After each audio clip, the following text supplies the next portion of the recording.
Hi, my name is Edwin, and I will speak about how I use nature as a queer inspiration. In this video, we're going to tread deep into the forest and the wetlands with Edwin. But first, let's get to know Edwin and their identity a little bit better. If I need to put a label on myself, I would say agender, which to me basically means that I don't like gender. Although, I spent a lot of time thinking about gender and I love analyzing gender. But when it comes to the social part or like the interactive part of life, then I'm just like, could we just speak about something else? Or just skip these categories? So my identification is sort of a non-identification in a way. I think that's my strongest feeling when it comes to gender. That I just don't identify. Edwin shares a memory from their early 20s that says something about what his confusion when it comes to gender feels like. It was Christmas and my grandparents had given me a red towel and my brother a blue towel. And it was quite apparent that it was like, oh, this is a girl's towel and this is a boy's towel. And then my dad just commented upon it when we sat in the car later on, and he just said something like, yeah, so you didn't seem to be very happy about that towel. Like, it was something you seem a bit grumpy, or like. I confirmed because I definitely felt that way, but I didn't really have a clear picture of it. I guess for most of my teenage years I was just a really angry feminist, and I'm still quite an angry feminist, but just in a different way, I guess. But then I was like, it felt like pointing out that I was a woman, that was like a serious insult.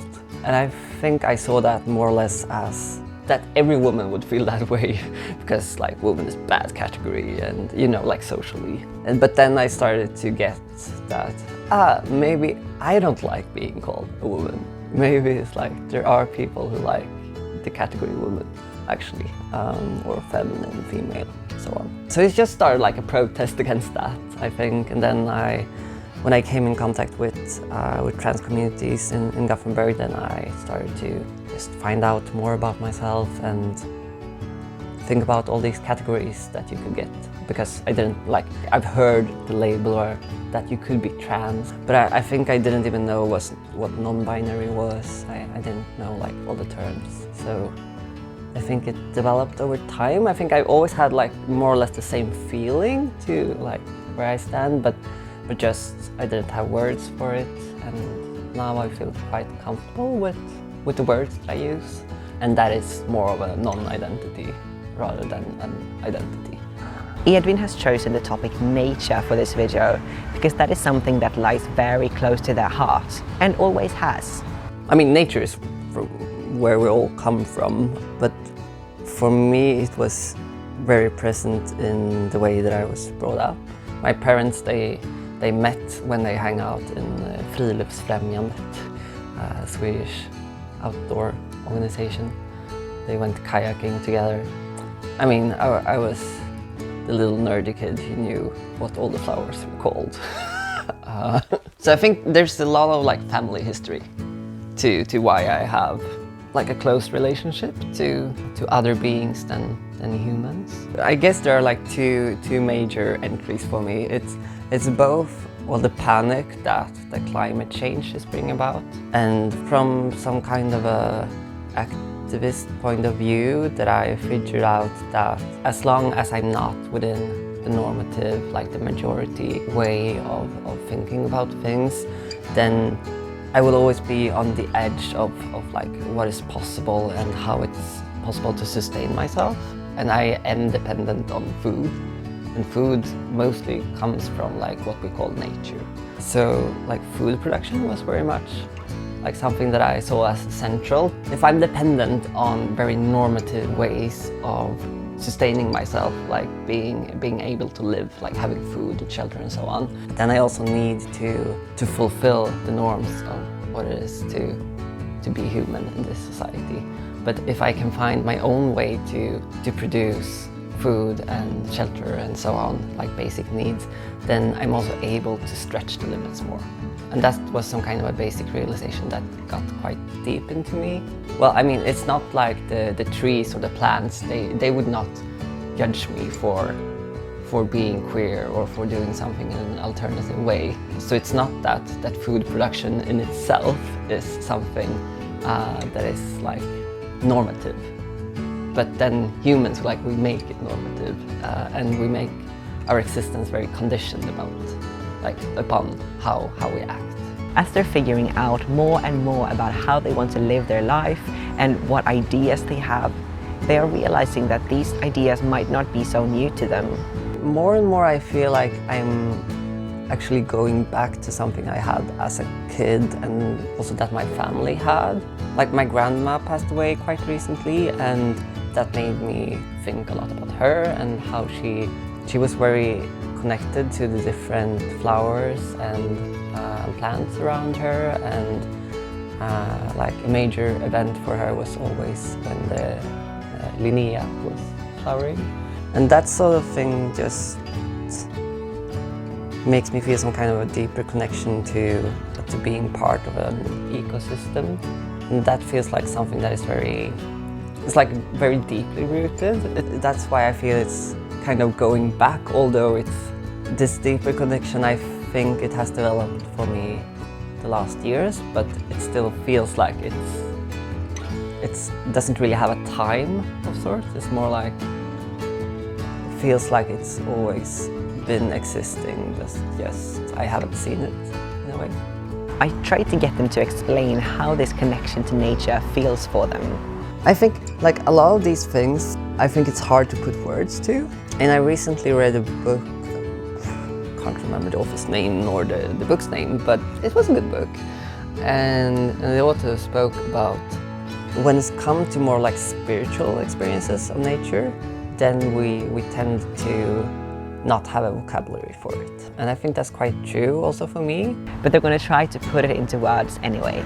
So I guess my queerness very much exists in this feeling of not being in the middle, so to speak, or like being a little bit in dissonance with what people generally speak about, or what the dominant society wants you to be able to reproduce.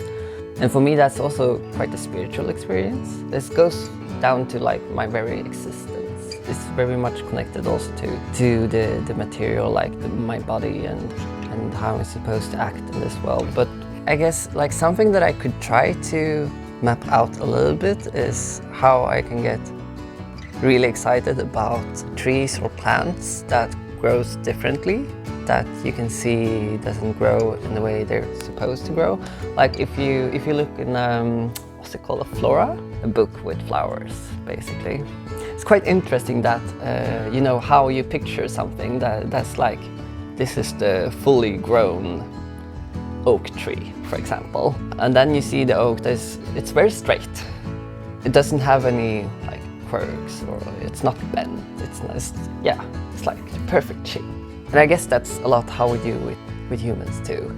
But then when you look at the actual world and how the oak actually looks like, you can see that it never looks like the picture in what we have in the book of how an oak is supposed to look like. And especially if you go to the kind of land that is seen as non-productive generally, like wetlands, for example, which is really rich in biodiversity, there is also like a much higher percentage of all these bent and quirky and weird trees. So I think like specific like biotopes or different you can find different settings in nature that are very queer in that sense, because they don't look like they should do in the book. I guess it's like, you know, life finds a way thing, that there's so many ways to live. And that's definitely something that you can see when you look outside of the human sphere of existence. And I think that's really something that we need to dig deeper into, like both from just the climate crisis perspective, but also from as queers, that we need to see that there's so many ways to exist. And we tend to be very narrow if we only look at humans. And there's one aspect of this subject through which Edwin makes interesting comparisons. I very much also like this I don't like it. I just think it's interesting. I don't like it. But like, what kind of land is productive and what is not productive? I think it's kind of the same when it comes to cities, because this division was like with nature and not nature is, I mean, that's also just something that we made up, right? But that we can see like, oh, this area of town, there's nothing happening there, and it's just, yeah, worn down, and it's not pretty, and we need to fix this. It's like the same process a lot of times when you come to a forest, and it's like, oh, this is non-productive land, but who is it actually that inhabits the non-productive parts of the world? I would say that it's often queers. It could be a frog, like very non-productive being in this, like in the capitalist sense of it, or it can be a great place to try to hook up with someone if you can't go to the majority bars. So I guess where there's non-production, though, we can also find a lot of space, and space that we can inhabit as queers. I asked Edwin to end this video with a short guide of how we as queers can start taking our inspiration from the nature. Something that could really nourish me is to just go out and see the things that does not fit in, and also learn about different beings, because there's so many weird beings in the world that's like, how does this even work? Like, how do they do that? Like, I heard of a little insect that could taste from, like, when they put their feet down somewhere, they feel the taste with their feet. And that's a pretty queer thing, I would say, from a human perspective. And I guess that also brings about the matter of perspective. Where do I look from? And you get so much more aware of how limited your own perspective is. And I think that's also a good thing. Like, a lot of times as queers we tend to be maybe more open-minded, or at least we think so, which is of course a good thing, but I think it brings us a lot also to see that even our perspective is very narrow, and to look at it as the whole picture.